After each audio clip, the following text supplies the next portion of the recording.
მომხმარებელთა უფლებების დაცვა და მიმართულებით არსებული გამოწვევები მარეგულირებულ უწყებებში მოქალაქეების მიმართვიანობა იზრდება. ყოველწლიურად სხვადასხვა კომპანიის მიმართ საჩივარს სულ უფრო მეტი ადამიანი აფიქსირებს. გარდა ცნობიერების ზრდის არა განაპირობებს მარეგულირებლებში მომხმარებელთა მიმართვიანობის მატებას და როგორ რეაგირებენ დარღვევებზე შესაბამისი ორგანოები დეტალებით ქრისტინე გამთენაძე გვერდება ბიზნეს პარტნიორის ეთერში.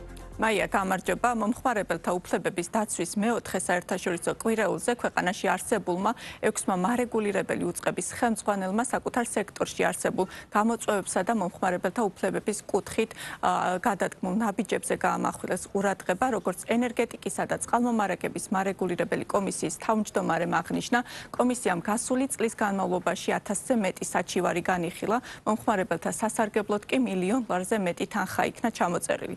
ყველაზე მეტი საჩივარი წყალმომარაგების სექტორში ფიქსირდება, ასევე გასული წლის განმავლობაში $1 მილიონზე მეტი თანხა დაიბრუნეს იმ მომხმარებლებმაც, რომლებმაც საკუთარი უფლებების დარღვევის გამო სხვადასხვა კომპანიას კონკურენციის სააგენტოში უჩივლეს. უწყებაში მიმართვიანობა მნიშვნელოვნადაა გაზრდილი, განსაკუთრებით ბევრი პრეტენზია კი ონლაინ ვაჭრობის მიმართულებით ფიქსირდება. როგორც სააგენტოში განმარტავენ, მიმდინარე წელს მოქალაქეთა მიმართვიანობა უწყებაში 92%-ით არის გაზრდილი, რაც შეეხება უშუალოდ ფინანსურ სექტორს. ეროვნული ბანკის დავების განხილველ კომისიას ჯამურად 160-ზე მეტმა მომხმარებელმა მიმართა განხილული პრეტენზიების დიდი ნაწილი მომხმარებელთა სასარგებლოდ გადაწყდა ამ შემთხვევაშიც.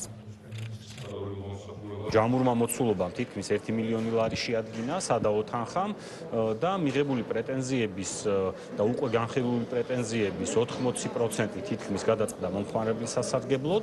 ანაზღაურებულმა თანხამ შეადგინა დაახლოებით $400,000, კიდევ $200,000-მდე, უბრალოდ $210,000 კიდევ არის ასანაზღაურებელი, თუმცა ჯერჯერობით გასაჩივრებულია კომერციული ბანკების მიერ. საჩივრები როგორც წესი ყველაზე მეტი არის წყალმომარაგების სექტორში, ვინაიდან წყალმომარაგების ინფრასტრუქტურის დიდი ნაწილი არის საბჭოთა პერიოდში აშენებული, ეტაპობრივად ხდება მათი ამორტიზება, ჭირდება დიდი ინვესტიციები ამ ყველაფრის გამოცვლას, მიუხედავად იმისა, რომ ინვესტიციების მოცულობა გაზრდილი არის ბოლო წლების განმავლობაში და საკმაოდ დიდი ინვესტიციები ხორციელდება როგორც თბილისში, ასევე რეგიონებში, ჯერ კიდევ ინფრასტრუქტურის საკმაოდ დიდი ნაწილი გამოსაცვლელია, აქედან გამომდინარე მომხმარებელს აქვს სამართლიანი უკმაყოფილება. ასული წლის მონაცემებით ჯარიმებს თუ შევხედავთ, გაზრდილია დარღვევების რაოდენობა და ეს ერთად ეხება ონლაინ ვაჭრობის მიმართულებით მცირე კომპანიებს, რომლებიც სოციალურ ქსელებით ყიდიან პროდუქციას, დაახლოებით $195,000-ზე მეტი ჯარიმაა დაწერილი გასული წლის მონაცემებით, თუმცა кейსების უმრავლესობა და ეს ხო დაახლოებით 1500-მდე кейსი გასული წლის მონაცემებით, ძირითადად სრულდება მომხმარებლებთან და მოვაჭრეს შორის პირობითი შეთანხმებით. ხშირი უკმაყოფილება უფრო არის თანხის ოდენობაზე ან დაუარებაზე, როცა უარსებლებიან კონკრეტული სახის მომსახურებაზე. ხშირად ეს ჩაწერილია ხოლმე თვითონ ხელშეკრულებაში და მომხმარებელი არ ისწრებს, ამიტომ ჩვენ ამ მხრივ ფინანსურ განათლებას ვეწევით. სადაზღვევო სექტორი ამ ეტაპზე ავტომფლობელთა მესამე პირის სავალდებულო დაზღვევის ამოქმედების მოლოდინშია.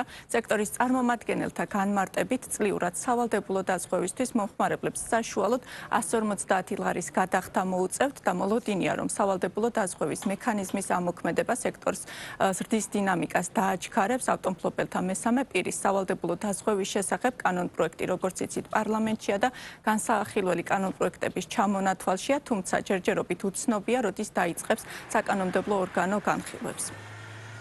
ამჯერად მეტი შანსია, რომ ეს კანონი იყოს განხილული და მიღებული. იცით, რომ ყველას ეხება, მარტივი კანონი არ არის სიმძლავრეებით, რომ ძალიან სენსიტიური არის, მანქანა ყველას ყავს და შესაბამისად არიან ისეთები, ვისაც თვლიან, მოქალაქეებსაც გულისხმობ, რომ არ არის აუცილებელი, თუმცა სოფლიოს უმეტეს ქვეყანაში არსებობს და ეს არის მინიმალური დაცვა მესამე პირის, როცა ხდება კოლიზია ავტომობილების რაღაც გარკვეული დროის შემთხვევა, შეიძლება მძიმე ან სუსტი, მაგრამ თავარია, რომ ასე დროს ის ადამიანები, ვინც არ არიან ასე და ჩართული და მათ ბრალეულობის გამო არ მოხდა შემთხვევა, ისინი დაცული არიან და სადაზღვევო კომპანიები უზრუნველყოფენ მათ მიმართ მიყენებულ ფინანსურ ზარალს. პენეტრაციას გასდის თავისთავად, როდესაც მომხმარებელი უკვე შეიგრძნობს, რომ ავტოდაზღვევის პროდუქტი მესამე პირწინაში ღირებული პროდუქტია, ავტომატურად უკვე სხვა ავტოდაზღვევის პროდუქტები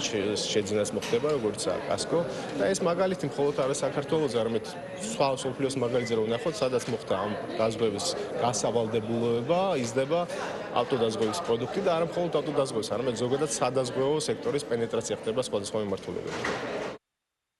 მთავრობის გეგმის მიხედვით სავალდებულო დაზღვევა მიმართული იქნება ავარიების შედეგად გამოწვეული სოციალური პრობლემების მოგვარებისკენ და ასევე ხელს შეუწყობს სადაზღვეო კულტურის ამაღლებას ქვეყანაში.